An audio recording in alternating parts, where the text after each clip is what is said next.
Murabamutyabagala balungi abeekuumira ku Senga Face 256 baaniriza ate mu vidiyo yaffe y'olunaku olwaleero bw'omukadde yeekuumira ku channel yaffe webale kubanga weekuumirako ate gwe omupya nawe tukwaniriza tuwula osanga onaafunamu ekyokuyiga. Olunaku olwaleero tugenda kuba twogera ku engeri gy'osobola okulabamu omukyalawo nti tanyumirwa kabozi, nti bw'omwegatta bimunyumira oba nedda. Sayinzi ki oba bubonero ki bw'olinza okulabirako nti omukyala gwe weegatta naye tebimunyumira era oba takyabinyumirwa? Tugambe tebimunyumira oba takyabinyumira. Kiri mu perspective bbiri oba kiri mu ngeri bbiri. Tiolinza okuba weegasse naye leero naye era n'olaba nti tebimunyumidde okusinziirako bye ngenda okumenya wansi. Oba osobola okuba nti bulijjo weegatta ne mukyalawo naye gwe nga tomanyi nti by'okola tebimunyumira. Akabozi tekakyamunyumira, kaba kaali kanyuma tekakyanyuma, kubanga akabozi mu ntandikwa nga mukyalina feelings buli omu ku munne, okitegeera love eba mubire kugamba mubeera so happy, like muba mweyinako nnyo amaddu era muba mwenyumirwa, naye ebintu gye bigenda nga mukaddewa omukwano gwa mukaddewa abamu ebintu bino mufo ky'okubeera nga babifuula kyanjawulo beesanga nga ate munnange ebintu byonoonese bwonoonese ng'omukwano gugenda guggwawo. Olowooza ki ekisinga okutta omukwano? Ebimu ku bintu ebitta omukwano byebyo ebyokubeera eby'omu kisenge oba ebyokwezina. Kasa mbeera nga byemukola mu kisenge tebikyanyuma n'omukwano gwammwe gwesanga nga tegukyalimu bbugumu eryo. Ekisooka nti ki kyolinza okulabirako nti omukyalawo tanyumirwa oba tanyumiddwa? Ekisookera ddala nti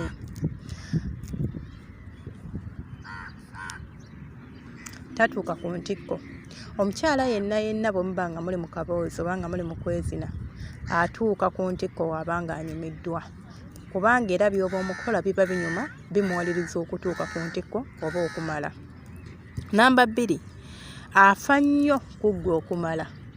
Kinene abasajja mulinza obutakitegeera, naye buli bw'oba ng'oli mu kwezina n'omukyala nga afa nnyo ku ggwe omale, kitegeeza ayagala omale omuveeko, nti by'omukola tebimunyumira wabula afokasinze ku ggwe omala ddi.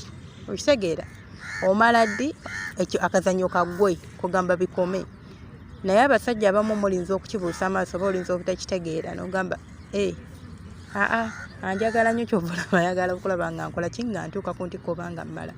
Buli omu anyumirwa nnyo okubeera nga bamuzina n'atuuka ku ntikko, naye atuuka nga tayagala na kumanya oba ye atuuse, kuba kimanyi tojja mumutuusaayo since by'omukola tebimunyumira. Oli awo abasajja abamu nammwe nabagamba temumanyi kuzina mmana. Omusajja atuuka ku munne amuyingira buyingizi, ebintu bya kifuba, teri kuweeweeta kwonna, teri like nothing. Oyingira buyingizi nga bw'oyagala. Kale mu butuufu n'omutta appetite n'asigala kubeerawo nga mugogo gw'okole by'oyagala omale omuveeko. Kye kiri kye nkugambye nti ateekawo n'omuzina n'omala ng'afokasinze ku ggwe n'amanya nti kiwedde ogenze. Ate bw'aba nga mukyalawo nga muli bafumbo, ebiseera ebisinga bw'aba nga by'omukola byamutamadda takyanyumirwa kaboozi, ojja musanga nga akusooka okwebaka, nti ayagala yeebaka omusange nga yeebase.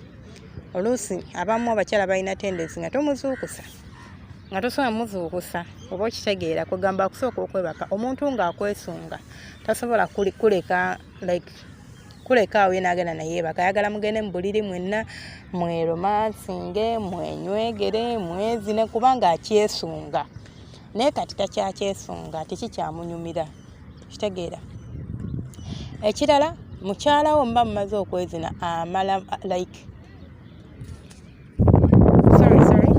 ekirala mukyalawo muba mumaze okwezina tatera kwagala kumuddamu mulundi gwakubiri oba kugenda mulundi yakubiri oba yakusatu, kwegamba ayagala rawundi emu eggwe akimale.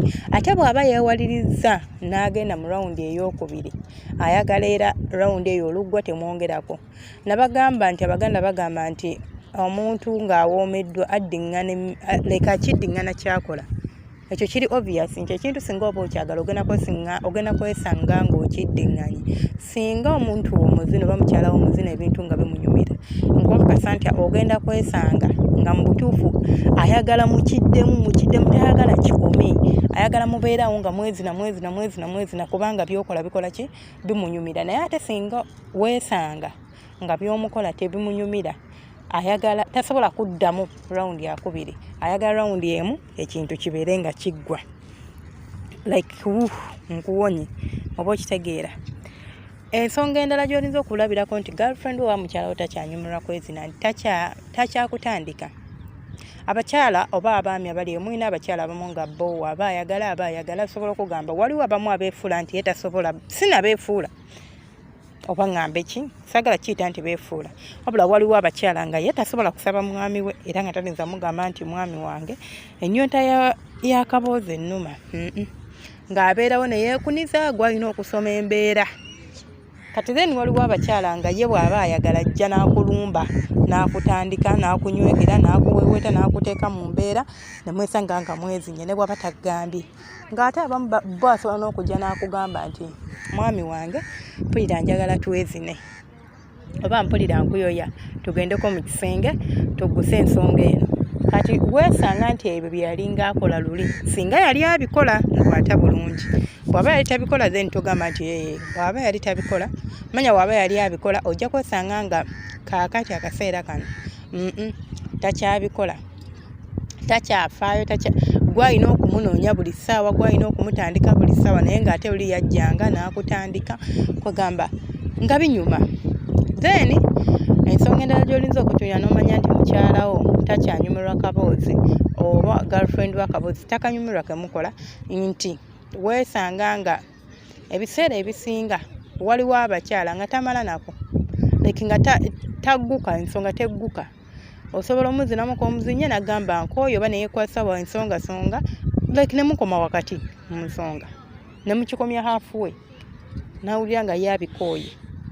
Naye ng'ate kino ekikireeta ebiseera ebisinga abamu abakyala olwa family planning zetubeerako nti zitutta appetite ng'oluusi n'ensonga teri ku mwami ng'omwami, naye nga family planning then ebintu by'okubeera nga oyina emyaka stress, so ebintu bingi ebireetera omukyala okubeera ng'agenda mu mbeera eyo. So nga sinabagamba mwami siri kunenya nti gwalinza okuba ng'oviirako ensonga, wabula bw'olaba nga mukyalawo omulabamu embeera ey'okubeera nti akabozi kemukola takyakanyumirwa, kikkakatako ng'omwami okunoonyereza omanye nti ddala kiva ku ki, kiri ku ggwe nga ggwe omuntu kiba kiri ku ggwe weetereeze.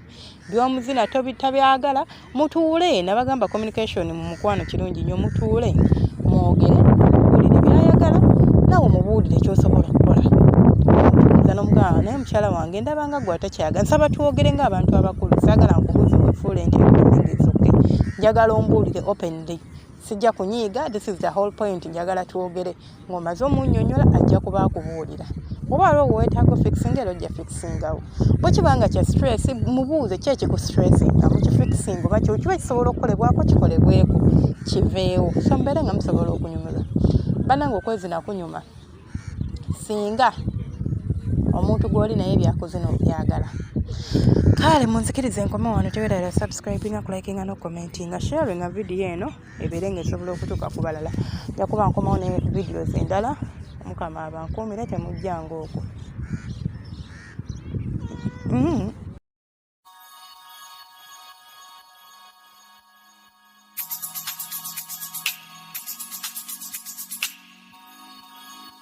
Yeah.